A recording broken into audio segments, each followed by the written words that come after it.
ये वतन का राग।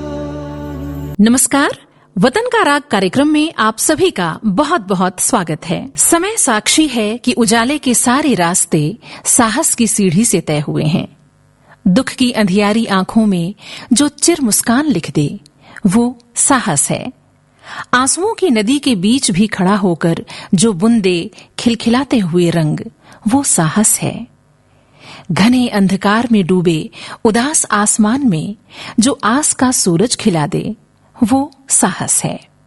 वो साहस ही है जो बुलंद स्वर में ललकार उठता है अन्यायी सत्ता को और परिवर्तन की मांग लिए बज उठता है क्रांति का बिगुल। भारतीय स्वाधीनता संग्राम का इतिहास इसी साहस और हुंकार का अद्भुत दस्तावेज है, जिसके हर पन्ने पर अविस्मरणीय कहानियां धड़क रही हैं। शोषण, अन्याय और अत्याचार के विरुद्ध आजीवन संघर्ष करने वाले एक ऐसे ही महानायक थे हजारा सिंह। हजारा सिंह का जन्म पंजाब के होशियारपुर जिले के भलरी नामक गांव में हुआ था। उनका मूल नाम बंता सिंह था। पंजाब की क्रांति गतिविधियों को वो बचपन से ही देख रहे थे। अंग्रेजों की बर्बरता और उसके विरुद्ध विद्रोह के वातावरण का उनके बाल मन पर बहुत गहरा प्रभाव पड़ा और वो बहुत कम उम्र में ही स्वाधीनता संग्राम में शामिल हो गए। 6 और 7 अक्टूबर सन 1927 को कीर्ति किसान पार्टी का सम्मेलन होशियारपुर में आयोजित हुआ। इसी सम्मेलन में हजारा सिंह क्रांतिकारियों के संपर्क में आए। इन्हीं दिनों गुलामी के विरुद्ध क्रांतिकारी आंदोलन को नया वैचारिक आधार देते हुए नवयुवकों को संगठित करने के उद्देश्य से सरदार भगत सिंह ने नौजवान भारत सभा का गठन किया था। हजारा सिंह इस संगठन में सक्रिय हो गए। जब भगत सिंह और बटुकेश्वर दत्त सन 1929 में असेंबली बम कांड के बाद गिरफ्तार कर लिए गए, तब नौजवान भारत सभा पर भी अंग्रेजों ने प्रतिबंध लगा दिया। हजारा सिंह और अन्य बाल क्रांतिकारियों को लाहौर की बोरस्टल जेल में डाल दिया गया। लेकिन ये जेल यात्रा उनके लिए अंग्रेजी राज, उसके बर्बर कानून और देश के हालात को जानने समझने की पाठशाला साबित हुई। यहीं उन्होंने पढ़ा कि मद्रास के governor Sir John Frederick Stanley ने घोषणा की है कि मेरे क्षेत्र में सभी लोग ब्रिटिश राज के प्रति वफादार हैं। जब तक मैं हूं, क्रांतिकारियों को दक्षिण में कभी भी समर्थन नहीं मिल सकता। इस घोषणा से आहत क्रांतिकारियों ने गवर्नर को समाप्त करने की योजना बनाई। सन 1932 में हजारा सिंह जेल से रिहा हुए। जलियांवाला बाग के पास एक किराए के घर में बैठक हुई। क्रांति गतिविधियों के लिए धन की आवश्यकता थी। ऊटी नेशनल बैंक को लूटने की योजना बनाई गई, लेकिन रोशनलाल मेहरा इसके पक्ष में नहीं थे। उनका मानना था कि बैंक लूटने से संगठन की जानकारी पुलिस तक पहुंच जाएगी। उन्होंने अपना ही घर लूटा और रामविलास शर्मा को 6,000 रुपए दिए। ये पैसे संगठन तक पहुंचते उसके पहले ही रामविलास शर्मा गिरफ्तार हो गया तथा वो पुलिस का मुखबिर बन गया। अब हजारा सिंह ने शंभुनाथ आजाद, खुशीराम मेहता, नित्यानंद वत्स, बच्चूलाल और गोविंद राम बहल के साथ एक पुलिस अधिकारी का वेश बदला और 28 अप्रैल सन 1933 को ऊटी नेशनल बैंक को लूट लिया। नित्यानंद वत्स और खुशीराम मेहता पकड़े गए, लेकिन हजारा सिंह शेष क्रांतिकारियों के साथ 80,000 रुपए लेकर भागने में सफल हो गए। लगन आजादी दी जरा, लगन आजादी दी, लगन आजादी दी जरा, लगन आजादी दी, लगन आजादी दी, लगन आजादी दी जरा, लगन आजादी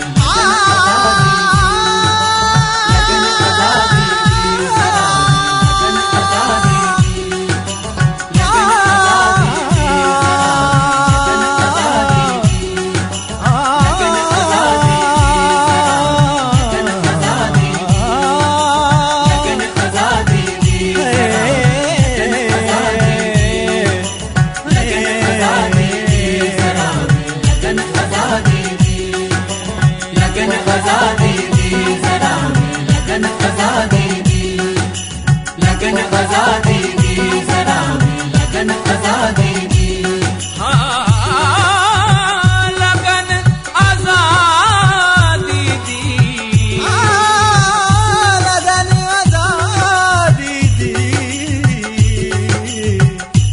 लगन आजादी दी, हाय लगन आजादी दी, जरा वे लगन, जरा वे लगन, जरा वे लगन, ओ जरा वे लगन, जरा वे लगन आजादी दी, लगन आजादी दी, जरा वे लगन आजादी दी, लगन आजादी दी, जरा वे लगन आजादी दी, लगन आजादी दी, जरा वे लगन आजादी दी, लगन आजादी दी, जरा वे लगन, जरा वे लगन, जरा वे लगन, जरा वे लगन।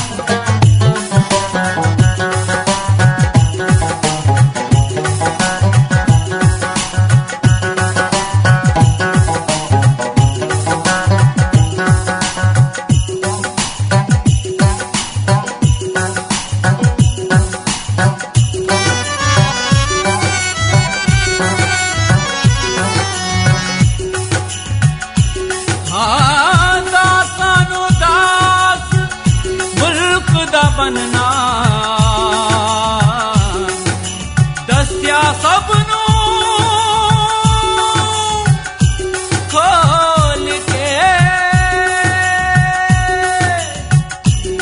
मुल्क पीछे जिसने जान दिती, ये वे अपनी रोल के,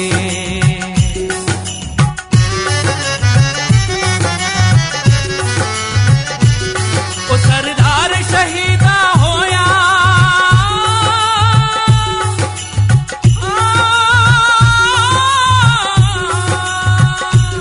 ओ सरदार शहीदा होया, वेखो करके खोल के, खिदमत समझ आजादी दी, जावड़िया कफन दे विच जरा वे लगन, जरा वे लगन। ऊटी नेशनल बैंक लूट की घटना ने अंग्रेजों के कान खड़े कर दिए। पुलिस हरकत में आई और धरपकड़ शुरू हुई। शंभुनाथ आजाद को 4 मई 1933 को 5 घंटे की लंबी मुठभेड़ के बाद गिरफ्तार कर लिया गया। इस संघर्ष में गोविंद राम बहल गोली से मारे गए। हजारा सिंह बच्चूलाल के साथ गिरफ्तार हुए। 7 जुलाई 1933 को हजारा सिंह पर मुकदमा चला और उन्हें आजीवन कारावास की सजा दी गई। वो पहले वेल्लारी सेंट्रल जेल और फिर राजमुंदरी जेल में रखे गए। यहां से वो प्रेम प्रकाश मुनि और इंदर सिंह गढ़वाली के साथ फरार हो गए। पुलिस खोजबीन में लगी रही और सन 1934 में वो फिर गिरफ्तार हुए और इस बार उन्हें अंडमान द्वीप समूह में निर्वासित कर दिया गया। 1930 के दशक में अंडमान की सेलुलर जेल में अनेक क्रांतिकारी कैद थे। हजारा सिंह यहां हरे कृष्ण कोनार के संपर्क में आए। यहां चटगांव शस्त्रागार केस से जुड़े क्रांतिकारी भी थे। इन क्रांतिकारियों ने जेल में ही एक स्टडी सर्कल चलाया, veritable university of freedom fighters. Hazara Singh एक नई सोच और जोश से भर गए। जेल में क्रांतिकारियों के साथ अमानवीय व्यवहार किया जाता था। रोटी में कीड़े थे। सड़ी सब्जियों को जंगली घास के साथ उबाला जाता था। पीने के लिए प्रदूषित पानी, कोठरियां काई से भरी हुई, नम और गंदी थीं। इन सब के विरुद्ध ऐतिहासिक भूख हड़ताल हुई। 400 कैदियों के साथ हजारा सिंह ने भी इस भूख हड़ताल में भाग लिया, जिसके कारण उन्हें भारत प्रत्यार्पित कर दिया गया और फिर बाद में उन्हें रिहा कर दिया गया। इस रिहाई के बाद हजारा सिंह चुप नहीं बैठे। सेलुलर जेल के स्टडी सर्कल का उन पर बहुत गहरा प्रभाव पड़ा था। वो नए जोश के साथ संघर्ष पथ पर चल पड़े। प्रमथनाथ घोष और श्यामदेव नारायण के साथ वो झारखंड के कोयलांचल श्रमिक आंदोलन में शामिल हो गए। ये दोनों सेलुलर जेल में उनके साथी थे। सन 1938 में हजारा सिंह और प्रमथनाथ घोष ने कोयला खदानों के मजदूरों को संगठित करने के लिए झरिया कोलियरी वर्कर्स यूनियन का गठन किया। प्रोफेसर अब्दुल बारी इसके अध्यक्ष हुए। हजारा सिंह पहले ही अंग्रेजों की आंखों की किरकिरी थे। हजारा सिंह के सानिध्य के कारण अब्दुल बारी भी निशाने पर आ गए। कोयला खदानों के विदेशी मालिकों ने इस नवगठित यूनियन को मान्यता देने से इनकार कर दिया, लेकिन श्रमिक असंतुष्ट थे। धनबाद की भद्री चक्र खदान के श्रमिक वेतन वृद्धि, काम की बेहतर स्थिति और प्रबंधक मॉरिसन और अंग्रेज अधिकारियों के उत्पीड़न के खिलाफ कार्रवाई की मांग को लेकर हड़ताल पर चले गए। हजारा सिंह और श्यामदेव नारायण ने लोयाबाद और मोदीडीह में अनेक रैलियों का नेतृत्व किया। हजारों की संख्या में श्रमिक अपनी मांगों के साथ एकजुट खड़े रहे। ये संघर्ष लगभग 4 महीने चला और अंततः श्रमिकों की मांगें मान ली गईं। इस तरह अन्याय और अत्याचार के विरुद्ध इस जीत ने लोगों को जगा दिया। इसकी बुलंद आवाज ने भारत को अब जगा दिया। इसकी बुलंद आवाज ने भारत को अब जगा दिया। सोया पड़ा था बेखबर, सोया पड़ा था बेखबर, किसने से उठा दिया। इसकी बुलंद आवाज ने।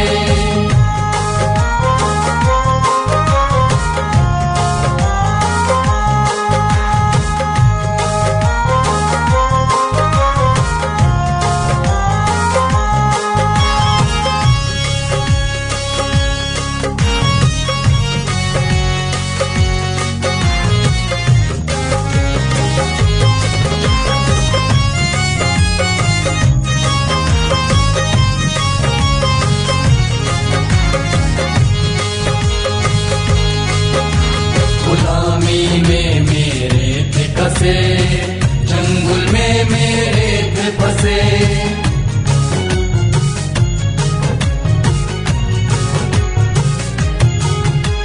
गुलामी में मेरे थे फंसे, जंगल में मेरे थे फंसे। रास्ता इन्हें आजादी का, रास्ता इन्हें आजादी का, गांधी ने अब बतला दिया। इसकी बुलंद आवाज ने भारत को अब जगा दिया। सोया पड़ा था बेखबर, सोया पड़ा था बेखबर, किसने से उठा दिया। इसकी बुलंद आवाज ने।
के जबर भी हारे हम, आंदोलन न होता कुछ भी कम।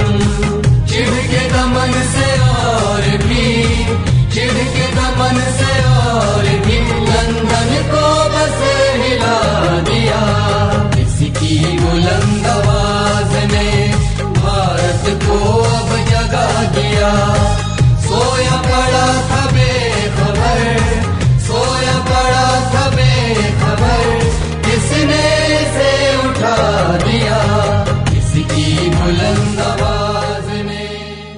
सन 1937-38 का साल अत्यंत उथल-पुथल भरा साल था। बॉम्बे, कानपुर, कलकत्ता और जमशेदपुर जैसे अनेक प्रमुख शहरों में हड़ताल का आह्वान किया गया था और इन हड़तालों के समर्थन में नेताजी सुभाष चंद्र बोस भी कई स्थानों पर उपस्थित हुए और लोगों को जागरूक किया। उधर गुरुदेव रवींद्रनाथ टैगोर ने जूट मिल की हड़ताल के समर्थन में अपना वक्तव्य दिया। ऐसे समय में हजारा सिंह इन हड़तालों में सघन रूप से सक्रिय थे। जब हजारा सिंह जमशेदपुर पहुंचे तो वहां Indian steel and wire products के श्रमिकों के बीच सक्रिय हो गए। ये कंपनी सन 1920 में सरदार बहादुर इंदर सिंह द्वारा शुरू की गई थी। इंदर सिंह और सरकार ने 1937 में प्रोफेसर अब्दुल बारी को आमंत्रित किया ताकि ट्रेड यूनियन नेताओं के प्रभाव को कम किया जा सके। लेकिन प्रोफेसर बारी एक सच्चे गांधीवादी और राष्ट्रीय आंदोलन के प्रतिष्ठित नेताओं में से एक थे। उन्होंने श्रमिक संगठन और श्रमिक शक्ति को राष्ट्रीय आंदोलन से जोड़ने में महत्वपूर्ण भूमिका निभाई। जमशेदपुर में श्रमिकों ने वेतन, काम करने की स्थिति आदि को लेकर हड़ताल आरंभ की। हड़ताल को खत्म करने के लिए प्रबंधन ने आंदोलनकारियों को पीटने के लिए ठगों का इस्तेमाल किया। श्रमिकों के उत्पीड़न के साथ साथ उन्हें अपमानित भी किया गया। हजारा सिंह जमशेदपुर के इन श्रमिकों के साथ हड़ताल पर थे। श्रमिकों को अपमानित करने वाले फोरमैन अमर सिंह के खिलाफ शिकायत दर्ज करवाई गई। परिणाम स्वरूप शिकायतकर्ताओं में से एक को काम से निष्कासित कर दिया गया। अमर सिंह ने मजदूरों को डराने के लिए कार्यस्थल पर राइफल के साथ प्रवेश किया। सभी श्रमिक बाहर आ गए। अब हजारा सिंह ने प्रोफेसर बारी के कुछ समर्थकों को साथ लिया और श्रमिक बस्तियों में बैठकें की तथा उन्हें हड़ताल के लिए प्रेरित किया। श्रमिकों ने ISWP गेट को अवरुद्ध करते हुए धरना दिया। तभी कंपनी की कुछ लॉरियां आईं। ये लॉरियां उन श्रमिकों को बाहर ले जाना चाहती थीं जिन्होंने हड़ताल में भाग नहीं लिया था। ड्राइवर जोड़ा सिंह के बगल में अमर सिंह खुद बैठा हुआ था। हड़ताल करने वाले मजदूरों ने लॉरी को घेर लिया और हजारा सिंह बोनट पर हाथ रखते हुए लॉरी के सामने खड़े हो गए। जब लॉरी थोड़ी आगे बढ़ी तो हजारा सिंह कुछ कदम पीछे हटे। तभी एक अंग्रेज अफसर ने गाड़ी को आगे बढ़ाने का आदेश दिया। जब ड्राइवर ने इनकार किया तो अमर सिंह ने खुद स्टीयरिंग संभाली। हजारा सिंह सामने ही खड़े थे। उनके साथ ही एक मजदूर प्यारा सिंह भी खड़ा था। अमर सिंह ने हजारा सिंह और प्यारा सिंह के ऊपर से लॉरी को कंपनी परिसर में दौड़ा दिया। चारों ओर भगदड़ मच गई। मार दिया की आवाज गूंज उठी। दोनों को गंभीर हालत में अस्पताल पहुंचाया गया। 15 नवंबर 1938 को इस निर्मम कृत्य ने हजारा सिंह के प्राण हर लिए। हजारा सिंह शहीद हो गए। हजारा सिंह के अंतिम संस्कार में लाखों की संख्या में लोग शामिल हुए। सभी की आंखें भीगी हुई थीं। अन्याय और अत्याचार के विरुद्ध संघर्ष करने वाला, लोगों को जगाने वाला महानायक चिर निद्रा में लीन हो गया था। नमन ऐसी महान विभूति को।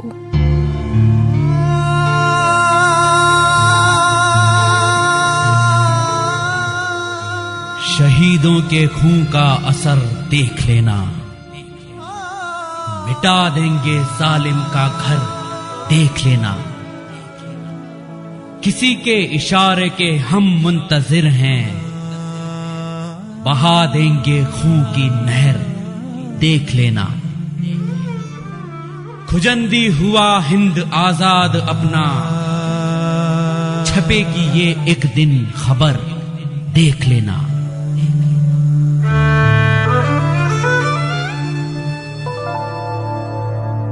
शहीदों के खून का असर देख लेना।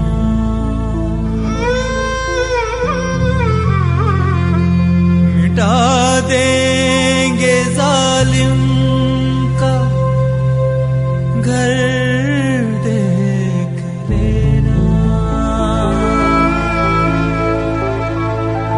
किसी के इशारे के हम मुंतजिर हैं।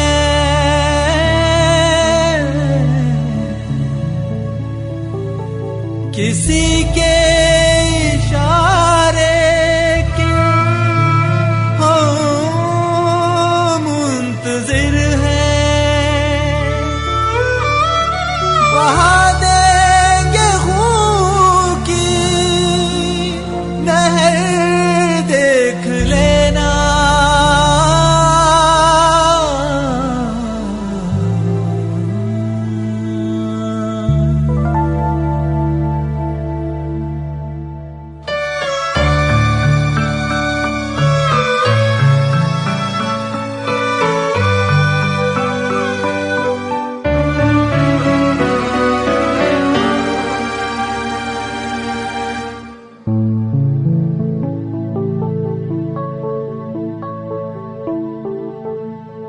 झुका देंगे गर्दन को हम ज़ेर खंजर।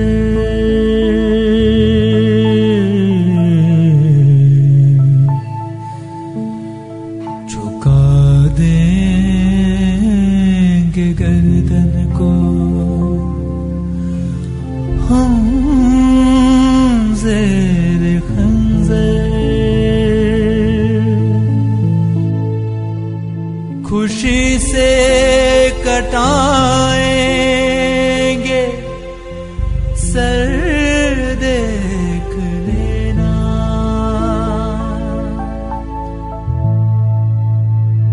जो नरबल को सींचा है उन्हें जिगर से।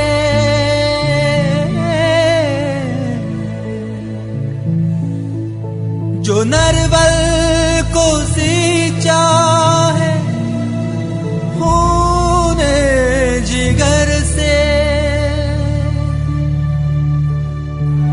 जो होगा बराबर कभी देख लेना।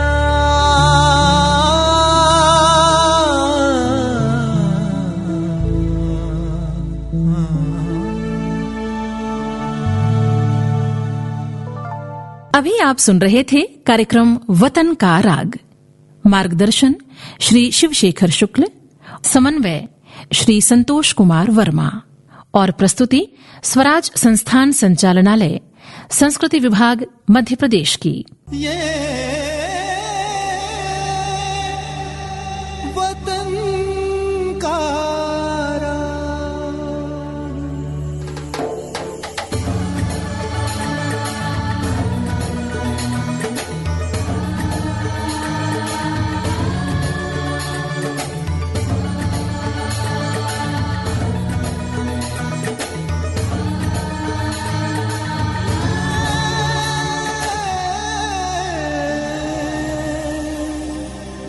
वतन